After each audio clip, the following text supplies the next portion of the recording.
Hey, it's MK and I am here with another Follow a Sketch February layout for you guys. This is the sketch from everythingaboutScrapbooking.com. I believe this came from Pinterest, so I didn't actually go to the .com to see if it is still available for the sketches.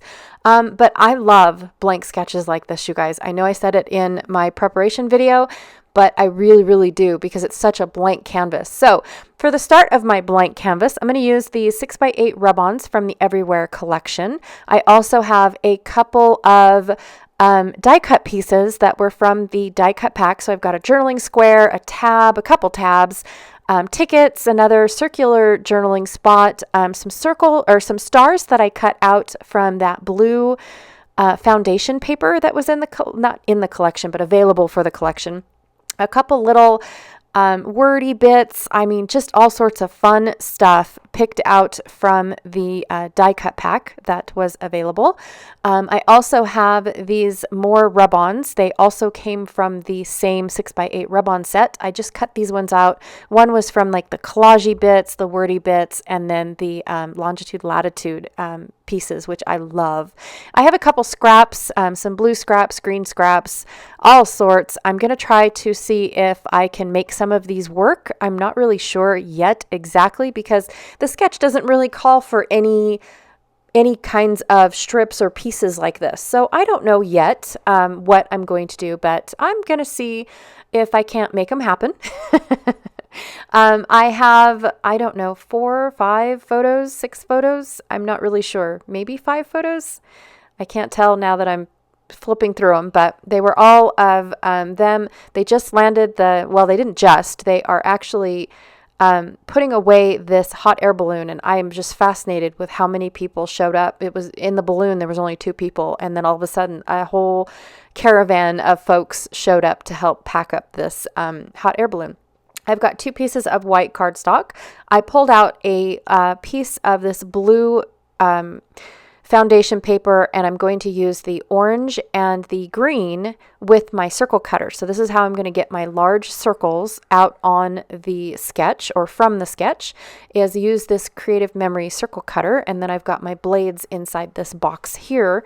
That's well loved. It's got paint splatters and everything all over it. So I'm going to take my large circle and figure out which blade is the closest blade to the inner ring. So that way I get the largest circle possible from the inner ring. And it fits perfectly without me really measuring inside this orange paper. And I'm just going to set my paper off to the side in case I need more little scraps or whatnot.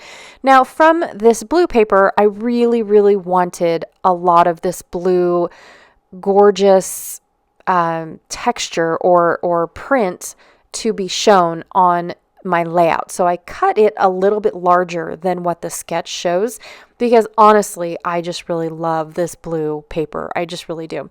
And then from my green paper, I'm going to go to the smaller circles. I just didn't know exactly which one because I didn't, gauging by what I had for a scrap, I wasn't sure which circle would be the best one for me until I got it all out, right? So I pulled out all of my circles, even though I didn't end up using all of my circles. I just wanted them there just in case, because what if I would have been at a crop and brought the wrong one and it not be available? Even though I'm not at a crop, I still packed like I was going to one, and I wanted all of my resources available that I might possibly need for this specific layout.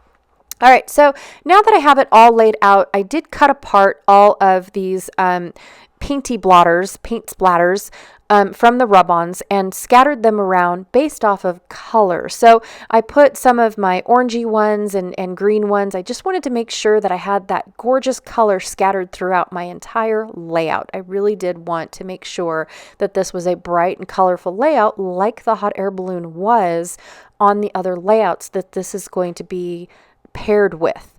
I also decided to build up a border over on the right side of my right page because I really thought that it was neglected. I thought that just that one tiny little circle, and I don't plan on writing my journaling straight on my layout. So I'm going to use one of the journaling spots that I picked out, or both of them, as my journaling and as a replacement to one of the photos that I'm lacking, because this is actually a 6-photo layout based off of what I'm assuming the squares were. It doesn't really say because it's a blank canvas. And that's one of the reasons why I love this type of sketch, because it does really open it up to interpretation. That small little 3x3 square could be a photo, or it could be a journaling spot, or it could be just where she wants you to put embellishings. I mean, who knows what that spot was actually represented until you get into the head of who created this sketch. So it's just all completely open to interpretation. So I am going to build up that border, and I really do like how that looks, and using up all those little scraps that I had left over. I didn't use up all of them. I do still have some scraps from the border branding strips and whatnot, but I used up a lot of them. I used up quite a few of them, and I'm just so happy when I get to use up all of those scraps and whatnot. So I'm going to go ahead and rub on all of these, and these are quite large rub-ons. They don't look very big, but I do like how they layer up. I love how they just look all messy and collagey without a lot of work. I mean, I absolutely love this.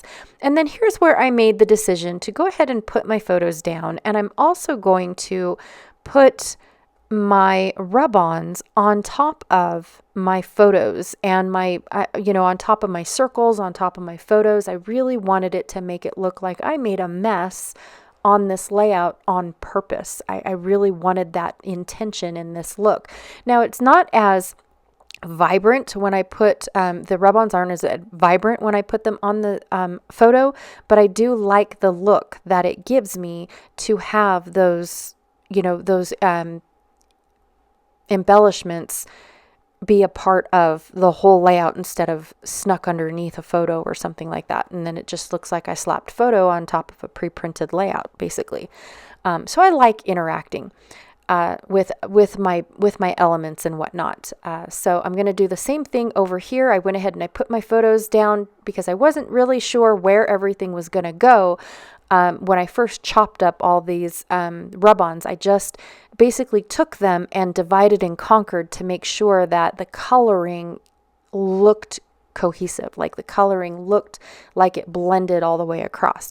And so my initial thought of having these two large rub-ons go down the side of my photo, because that spot was pretty blank, that does end up changing as well, because it just doesn't look right having that go down that far, having the rub-ons go down all the way to the bottom of the page.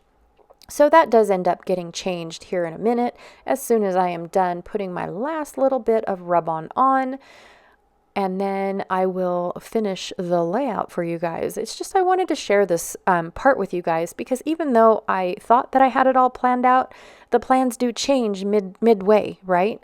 Sometimes it's like, oh, see, I'm deciding this is where I wanted it, but now that my photos are down, I don't really like it there. I think that, I felt like it really looked better up in this blank area, and it brings that border that I created over into, it's almost like the border is spilling into my photos if you read it the opposite direction, or my photo ink is going off into my border.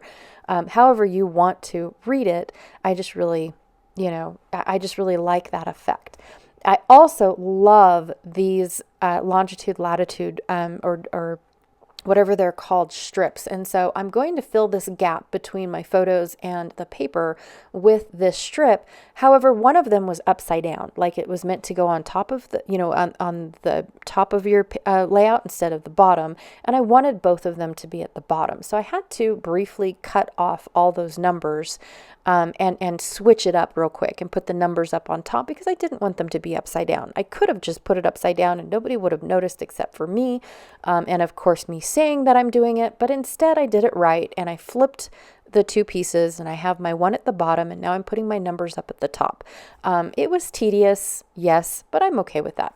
And then for these longitude, latitude ones, I'm only going to use one, but I thought I was going to add it to my border, and then I thought, no, I think one, it's going to get lost because it's a little paler than the rest of the layout, and two, it's just such a minute addition. It's just a tiny, teeny little addition to the layout. And so I really didn't want it to get lost. So in order for me to draw attention up there, and it doesn't get lost or forgotten, I'm going to go ahead and add a darker blue to my layout of this, of what looks to me like a really messy stitch.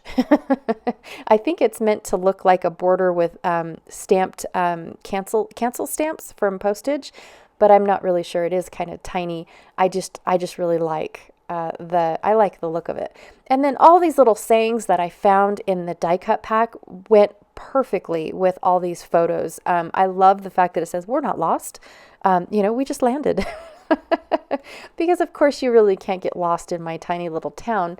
And it is just awesome. This hot air balloon, anytime on a cold night from September to October, anytime on a cold night, what they do is they fire up this balloon and they just let the wind take it wherever it wants to go. And then whenever they're done is when they decide to land, based off of what they're over, and of course fuel, how much fuel they have in their balloon. But they are such a good group of people, and they're willing to answer any questions that you have. Like I said, this was Thanksgiving weekend, and we were hanging out on the couch, just chilling, and we heard all this commotion going on, and we looked outside, and it's like, oh my gosh, look what just landed in our cul-de-sac. That was awesome sauce. And so, of course, we kind of hung out on the porch. We didn't want to be in their way. And that's when the owner came over and was like, "Hey, come check this out," and we got to ride in the basket, not in the balloon, but going up on the lift into the back of the truck. My son got to do that, and he got to help, put this balloon, like when they lower it down, it's huge. And you have to make it into the stream that they have now. And so they let him help, gather up this fabric and taught him and had so much patience with him. I mean, it was just awesome. Now, this is my oldest son. I think he was, I want to say only 3 or 4 at the time. I honestly can't remember if I think 7, 8, 9, 10, 11. He was 4. Sorry. Had to think a minute to see. They kind of look like pictures blend a little bit between the ends when you just turned an age and when you're getting ready to turn an age. You almost look the same, and it's really hard to tell at some certain points in your life of how old you are and whatnot. But I mean, he was just so excited to see all of this happen, and it was a good 3-4 hours long for them to to pack up and whatnot. And I just took pictures upon pictures upon pictures. I mean, it was a blast. I really did enjoy it. Probably as more than my son did. So for my little cluster that I did, I decided to add another hot air balloon rub-on, and then I also decided to add another journaling spot, and then bring that border into my photos, or again, my photos into that border more prominently now, with embellishments and tabs and tickets and another saying, a couple stars. I really wanted to draw emphasis over there because it was blank. It was a spot for journaling, but yet I did not have a whole lot to say. So, and here's something I don't hardly ever do, is journal on camera. So I decided to do it. I wrote my old address down, or not my old address, but the old street that we were on. And then I called it a roundabout because at the moment I couldn't think of the word cul-de-sac. So I did remember the word cul-de-sac by the time I got to my larger square. And then, of course, a lot of this got cut out because I keep getting interrupted. I really do need to put Do Not Disturb on for everything that I do when I'm recording, in all honesty. But even if I did Do Not Disturb my devices, I would still get interrupted with the house, right? I've got puppies, I've got kids, I've got a husband. I'm constantly getting interrupted. And so it took 3 or 4 takes for me to actually finish writing it. And it wasn't much at all. It's the same story that I probably wrote on every single layout that I did for this particular series of photos. But it was just such an event, and it's so awesome to see this balloon wherever it lands. It really is. And it's a once in a lifetime, to be honest. So anyways, that is my layout for today's sketch. Thank you so much for hanging out with me today. This year, Sandy put together a playlist for all those that are following along with her and doing the sketches with her. I have not followed along for every day.